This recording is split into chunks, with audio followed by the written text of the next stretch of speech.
Au nom du Père et du Fils et du Saint-Esprit, Amen. Grande joie d'être là avec toi en ce vendredi 22 décembre. Et on est tout proche de Noël. Que nous puissions préparer encore notre âme, notre crèche, et aussi préparer la crèche dans nos maisons, si elle n'est pas encore faite. Tu as encore le temps, mais embellis ton âme, embellis aussi ta maison pour manifester ta foi. Ce n'est pas une vanité, ce n'est pas ça, mais c'est de dire Maranatha, viens Seigneur Jésus. D'accord?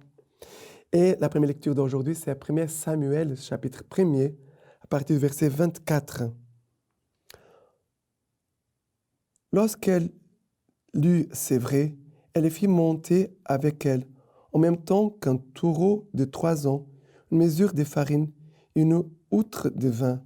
Et elle les fit entrer dans le temple du Seigneur à Silo. L'enfant était tout jeune. Ils immolèrent le taureau et ils conduisirent l'enfant à Élie. Elle dit, « S'il te plaît, mon Seigneur, aussi vrai que tu vis, mon Seigneur, je suis la femme qui s'est tenue près de toi. Ici, prions le Seigneur. C'est pour cet enfant que j'ai prié le Seigneur. Et le Seigneur m'a accordé la demande que je lui faite. À mon tour, je le cède au Seigneur tous les jours de sa vie. Il a cédé au Seigneur, et là, il se prosterna devant le Seigneur. » C'est 1 Samuel chapitre 1er, de verset 24 au verset 28. Alors, ici, nous parle de Samuel. Ça veut dire, c'est encore un couple qui n'avait pas d'enfant, à qui Dieu a donné cette grâce de concevoir. Ici, c'est le cas de Anne, la maman de Samuel. Elle était aussi stérile. Et qu'est-ce qu'elle fait? Elle concevoir Samuel.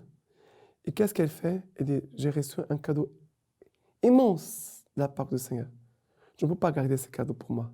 Je dois l'offrir à Dieu.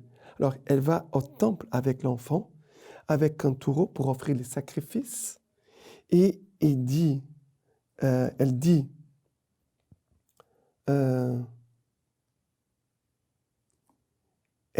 s'il te plaît, mon Seigneur, aussi vrai que tu vis, mon Seigneur, je suis la femme qui s'est tenue près de toi ici. Prions le Seigneur. C'est pour cet enfant que j'ai prié.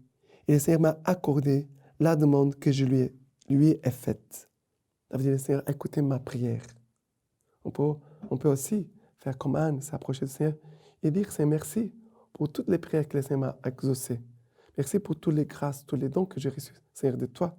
On doit remercier le Seigneur. Anne, elle remercie le Seigneur car il a écouté sa prière. Elle a écouté même ses pleurs. Et le Seigneur a répondu favorablement. Et elle dit, maintenant, mon enfant, je le cède au Seigneur tous les jours de sa vie. Il est cédé au Seigneur. Et ça veut dire, je t'offre mon enfant. Voilà. Le fruit de mes prières, le fruit de ma prière, il est ici. Maintenant, je te le donne, Seigneur. Et là, il se prosterna devant le Seigneur. Ça veut dire, Samuel et Anne vont se prosterner, ça veut dire l'enfant et la maman, vont se prosterner en attitude d'adoration. Adoration. Adoration, c'est reconnaître ce que nous sommes devant le Seigneur.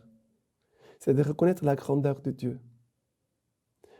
De vraiment avoir une attitude d'accueil de la part du Seigneur. Celui qui adore, il est en train d'accueillir Dieu, de s'offrir à Dieu. C'est cela qui se passe ici. Vraiment, le Seigneur veut aussi nous montrer, voilà, des mamans qui étaient stériles, qui reçoivent la grâce de recevoir un enfant et que cet enfant, on a vu il y a quelques jours Samson, maintenant Samuel, on a vu aussi Jean le Baptiste, tous sont des enfants des couples stériles. Mais tous ces enfants vont être offerts au Seigneur, au service du Seigneur, consacrés au Seigneur. Et bien sûr, ils sont figures de celui qui viendra, que c'est Jésus-Christ. Lui, il est le don parfait du Père pour nous. Jésus qui va s'offrir entièrement au Père pour nous tous.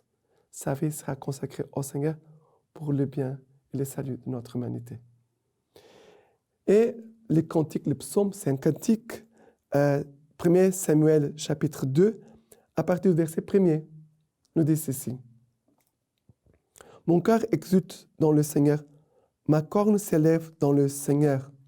Ma bouche est large, ouverte contre mes ennemis, car je me réjouis en ton secours. L'arc des puissants est brisé, mais les défaillants se saignent de force. Les rassasiés s'embauchent pour du pain, mais les affamés cessent de travailler. La femme stérile enfante 7 fois, mais celle qui a de nombreux fils s'est flétrie. Après le verset 6, c'est le Seigneur qui fait mourir et vivre, qui fait descendre au Sheol et en remonter.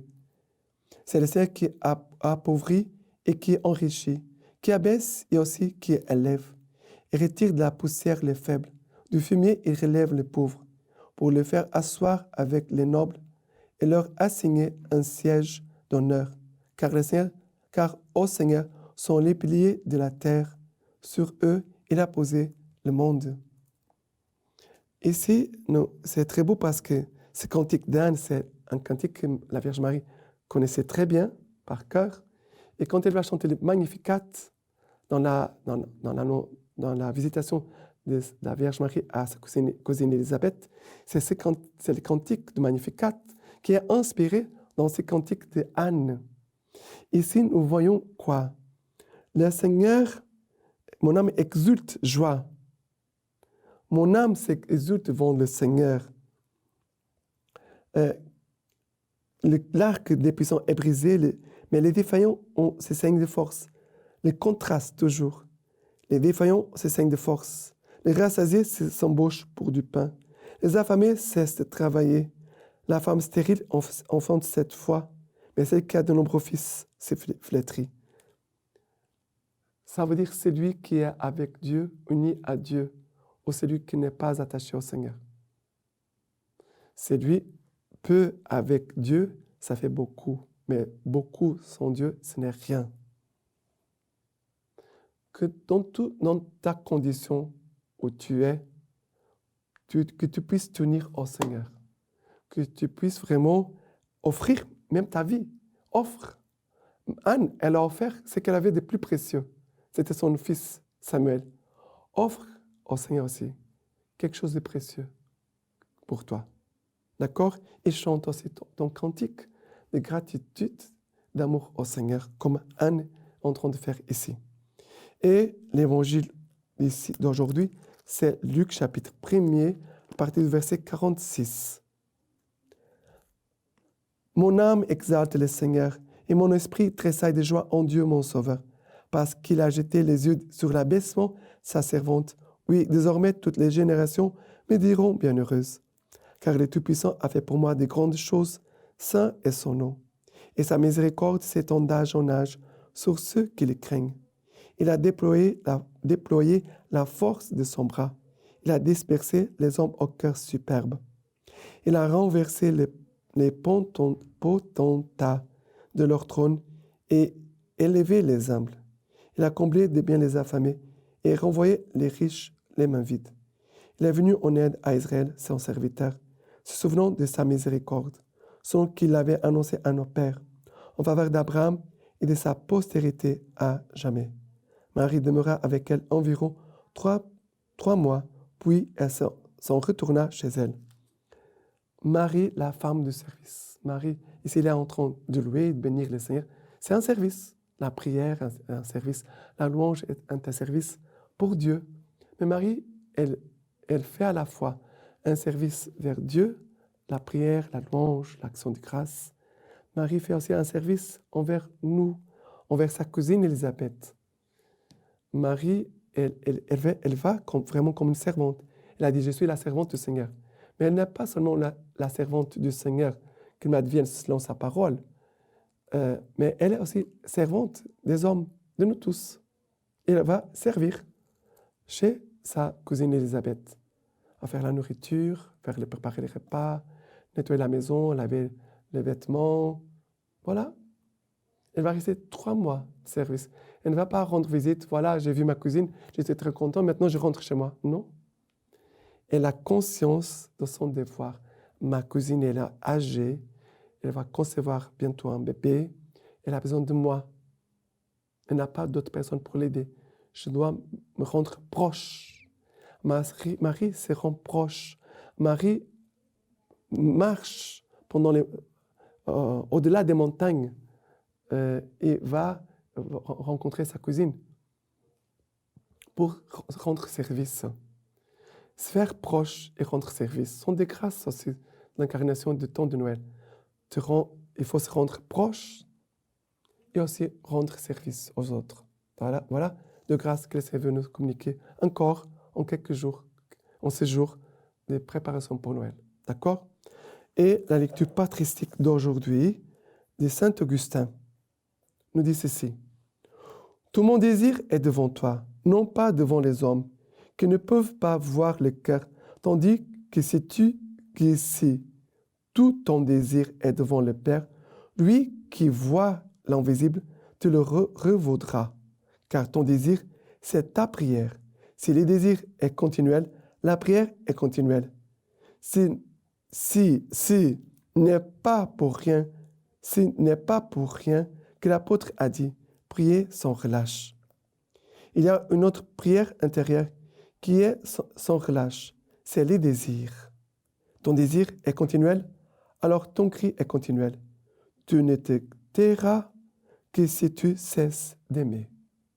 Maintenant, je vous laisse la bénédiction par les mains toutes pures de la Vierge Marie.